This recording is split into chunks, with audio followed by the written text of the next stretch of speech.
Hi everyone, lovely to be here with you this afternoon or this morning, wherever you are in the world. So as you've heard, my name is Selman and I'm here today to talk to you about the emotionally intelligent leader.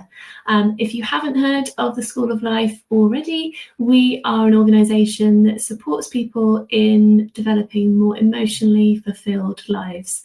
And one of the quite specific ways that we do that is moving into organisations and workplaces all over the world and helping employees develop their emotional skills so they can be more fulfilled and grow and learn more at work. So as you know, the framing of this overall programme today is human-centric leadership.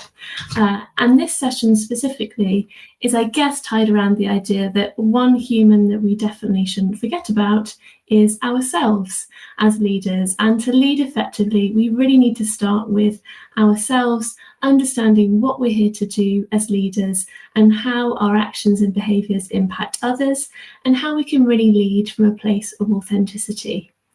And I wanted then to really take a bit of a step back to start with. So if you were here at the start of the session, you will have filled in a poll with Pally around what makes a good leader. And you can see some of the results of that poll now. So we've got some big things in the middle there: empathy, trust, communication. But actually, I think Pally mentioned there were over 100 different responses in terms of what makes a good leader. And I can see that people are still contributing now. And so while there are some things that we agree on that demonstrates good leadership, actually what this shows us too is that there is no one definition of good leadership. And that really leads us to a bit of an existential problem, especially when we're moving into leadership as new leaders, but also if we've been leaders for a long time as well. We can get into a groove of a different definition of leadership, and that really impacts how we interact and behave with others. So you might, in your own internal world, for example, think of leadership as a very specific set of activities, processes, and responsibilities that you do. You might think of leadership as a mindset or a personality. You might think of it as a position or a job title, and one day you weren't a leader and overnight you suddenly became one.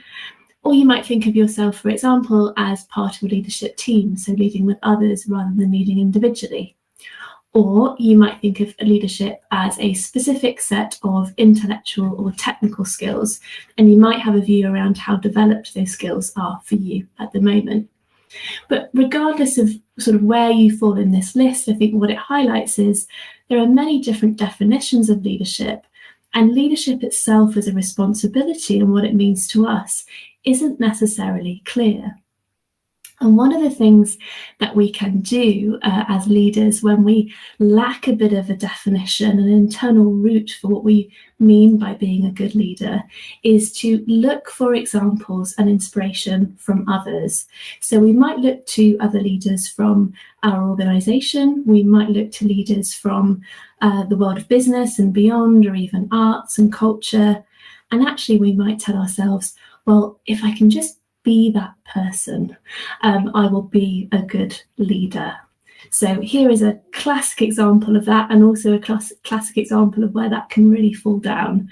So Steve Jobs, I mean, incredible CEO, founder, incredible impact on the tech consumer industry. Many of us might seem that he is a leader to emulate in terms of creativity and vision and exactly what he achieved. But it's, on his passing, lots of stories emerged around a flip side of this leadership. Many stories about interactions and behaviours that maybe didn't demonstrate what we might understand to be good leadership. So that brings in another challenge then, in terms of even those leaders that we might look to for inspiration might not necessarily be everything they want to be, and when we seek to emulate them, it might not feel quite right to us, and we still kind of have this bit of jarring, I guess, in terms of trying those leadership approaches on. So that's where emotional intelligence can come in really, really handy for us as leaders. Because emotional intelligence tells us that the answer to good leadership doesn't lie in definitions. It doesn't lie in seeking to adopt the leadership approaches, good or bad, of others. It lies within ourselves. And at the School of Life, we believe that we all have the capacity to lead. So everyone on this call and everyone on this call who leads people, those people as well, have the capacity to lead and demonstrate leadership qualities. And leadership is a lifelong process of learning, but specifically, and this is where the emotional intelligence comes in, specifically learning about yourself. We believe less in the technical and intellectual skills around leadership and more in the use of emotional intelligence to manage our own emotions and to also understand how we react to others as well.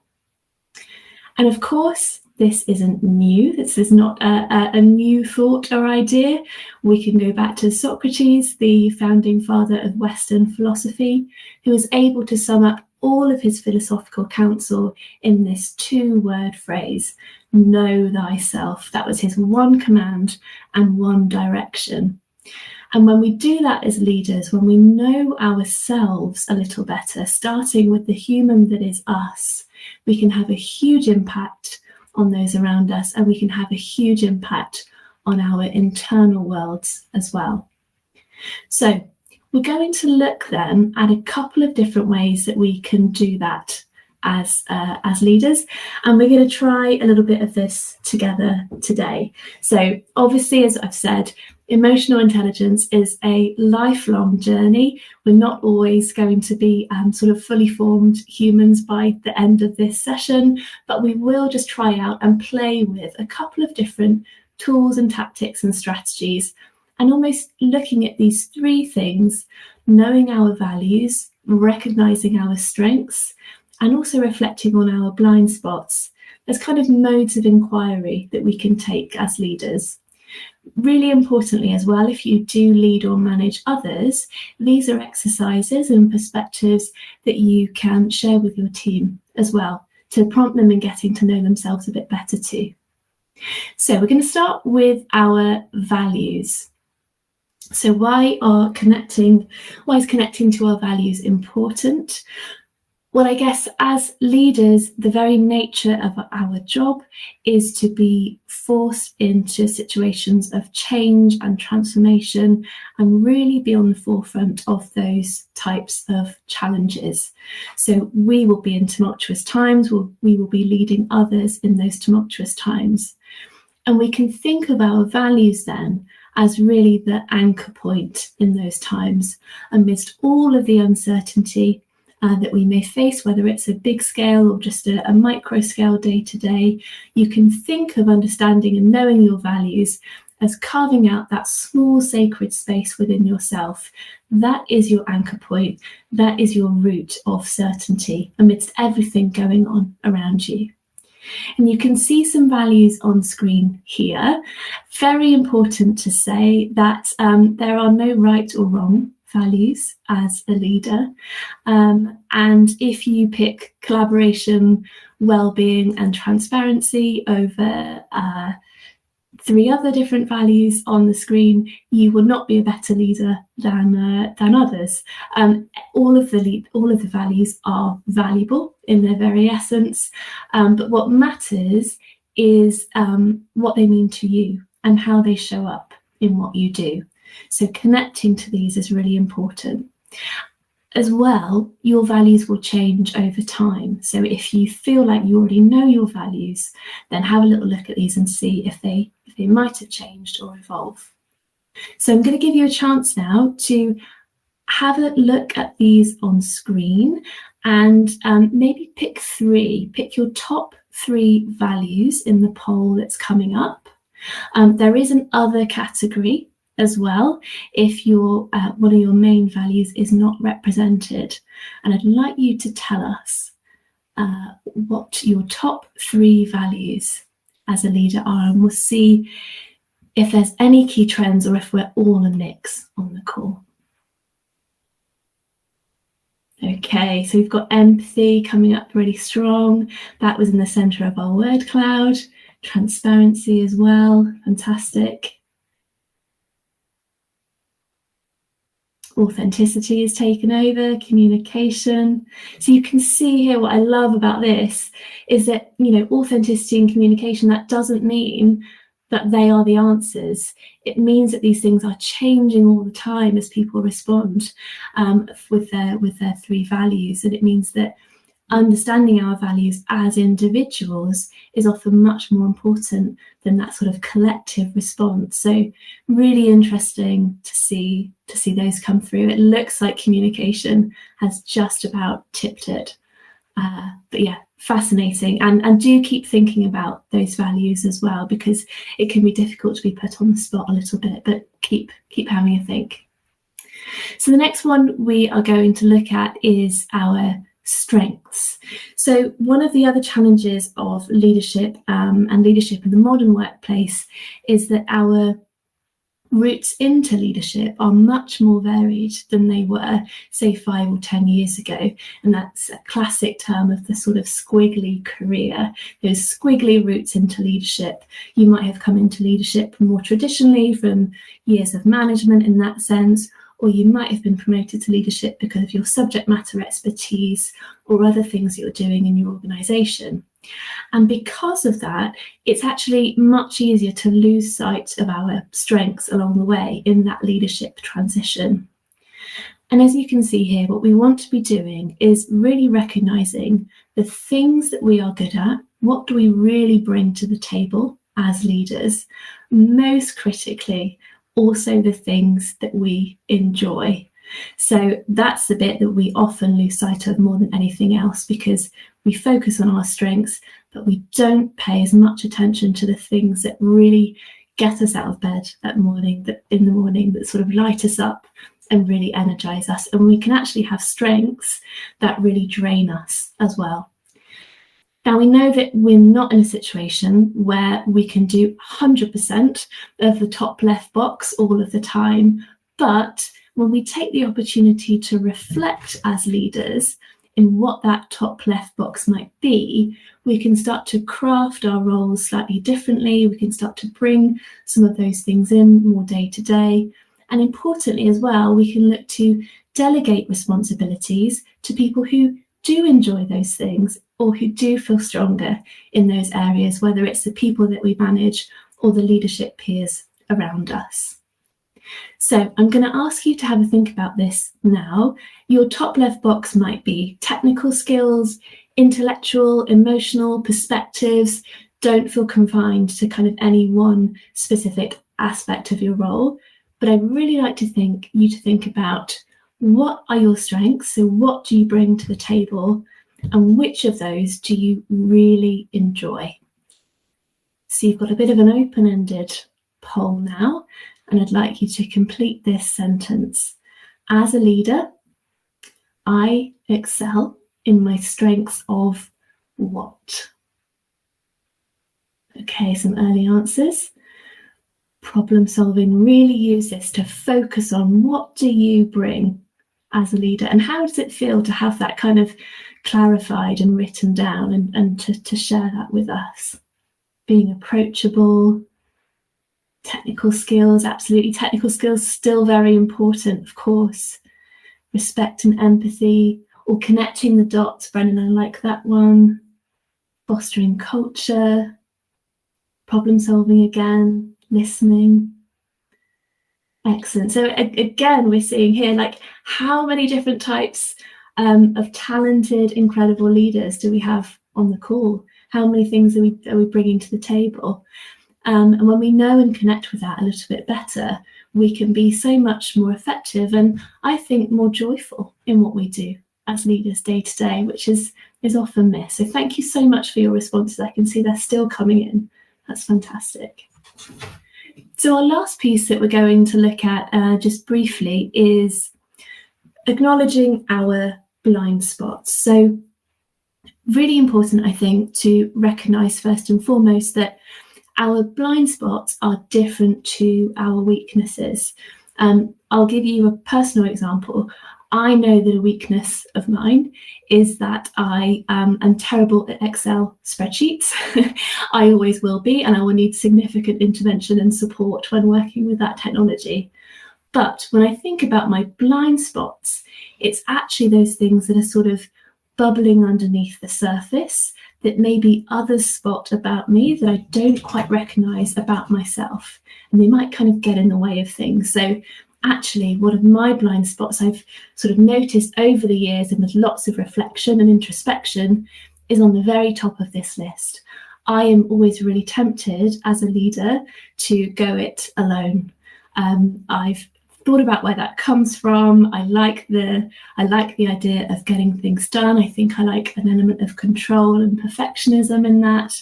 But actually that has a really detrimental effect, not only on myself in terms of burnout and anxiety, but also in those around me who aren't included in projects that I decide to kind of bowl on with myself. So really important to acknowledge that what our blind spots are those elements that really bubble under the surface. We might sort of hear them in the words of others. We might see them on a 360 feedback form, for example. They bubble under the surface and they can get in the way. So I'm not going to ask you to tell me your blind spots now, but I'm going to give you a bit of homework to do that introspection if you can. Think about what others tell you. Think about those things that just get in your way. And the really important thing here is that when we recognize our blind spots and we catch ourselves moving into that pattern of behavior, that's really the win. You've won once you've spotted that behavior. That's the point where you can make a change. So I'm going to wrap up and leave a little bit of time for a couple of questions. As you know, we've covered our values, our strengths, and our blind spots. Please do continue to engage in that reflection and introspection and revisit that as well. And just one thing to wrap up in terms of what's next, I guess. How do you sort of build on this path of emotionally intelligent leadership? Well, seek feedback, as we started to say with the blind spots. Seek feedback from those around you. Sense check where you show up, where your strengths are, where you're demonstrating those values. Do your own personal reflection on where things go wrong and where things go right, and what values and behaviours you've demonstrated in that process. Trust yourself, embrace what you bring, embrace those strengths and values, and feel rooted in that authenticity. And over anything else, please practice self-compassion. Being a leader is challenging. It's difficult. It's difficult enough with all of the external challenges around us. But what's really, really nice is when we can calm those internal challenges and that internal angst and really practice that self-compassion. So one optional piece of homework: why not write yourself a letter from your most compassionate place as a leader to empathise with what you're going through in terms of identifying who you are as a leader and how you can sort of build that journey moving forward. Thank you, everyone. I think we've got just a couple of minutes for questions. Thank you so much, Liz. I always feel so much at peace when you're speaking. I don't know why that's so, but I love the session. And yes, we officially have 2 minutes for Q&A, and then there's a 10-minute break. But I just wanted to invite people, if you want to stick around for Liz's questions, please do so. And if you want to grab a tea or coffee while listening, that's fine as well. So Liz, actually, the top question for you is: somebody is saying they find it difficult to prioritize empathy and emotional intelligence in a corporate culture that very often emphasizes metrics and bottom line results. How can I, as a leader, shift this mindset in an organization from results to more of a compassionate approach? Well, I mean, I think that's such a common challenge. We are all here to deliver, right? We've talked a lot about ourselves and our internal narratives today, but ultimately we are here to deliver a bottom line. So I would think then, as a leader who wants to embrace more of that empathy and that emotional intelligence, what would a more empathetic approach do for you and for your team? What would the impact and influence of those things be? Because when you can start to think of that way in terms of impact, you actually snowball into the world of results and performance and bottom line. So even though on the face of it, those things can actually sometimes feel quite disconnected, we can connect them together when we think about the impact of changing those behaviours, and that can really help get the support of others in acting in that way as well. Thank you for sharing. There's one more question from Verena that I really like, and it is about what if the leaders do walk the walk and yet the team members do not appreciate it and overall do not show much accountability? Do you have any tips? That's really interesting. What if the leaders do walk the walk and the team members don't appreciate it? Well, I would be interested really to know the feedback of those team members, I guess. So that would be the first thing I do. If the leaders are walking the walk and there is for whatever reason, a disconnect, you've still got humans on both sides. So how can you engage with those team members, whether it's sort of listening groups or surveys or reaching out individually? What is the disconnect? There will always be one, but what channels is that feedback stuck in, I guess? And really trying to kind of unblock those, I think, would help something like that. Mm-hmm. And there's Sammy asking if there are any resources that we can give to employees to increase their emotional intelligence. So I feel like this question goes hand in hand with the question we just asked. So anything you would like to let Sammy know about the resources? Yeah, of course. Well, as I mentioned in the session, I mean, all of the exercises that we've done today in terms of values and strengths, those are things that aren't just applicable to us as leaders. They're very important for us, but they're very relevant for everyone. And I think that is really a starting point. There's so much that we can teach and equip, and at the School of Life, that's what we're super passionate about, is that emotional intelligence is something that we can teach, and there are tools and strategies around that. But I would start with values and strengths, start with that conversation around blind spots, and see what that does to kind of unlock the talents and passions within your team. Wonderful. And then I'll take one more question before we go to the official break. And it is the question about the 360 feedback. So it is often difficult to ask for such feedback. Is there a good question we can ask to allow people to give honest and constructive feedback in your experience? I think this is where I love a model for this. And for me, that if you haven't heard of it, many people will have, but the SBI feedback model, so situation, behavior, impact, really helps us sort of cut through that more naturally sort of more emotional narrative around providing feedback. SBI model, what was the situation, what behavior demonstrated that, and what was the impact of that behavior, really allows you to kind of cut through that noise, provide that feedback in a much more objective way. And it's something I rely on. I really do.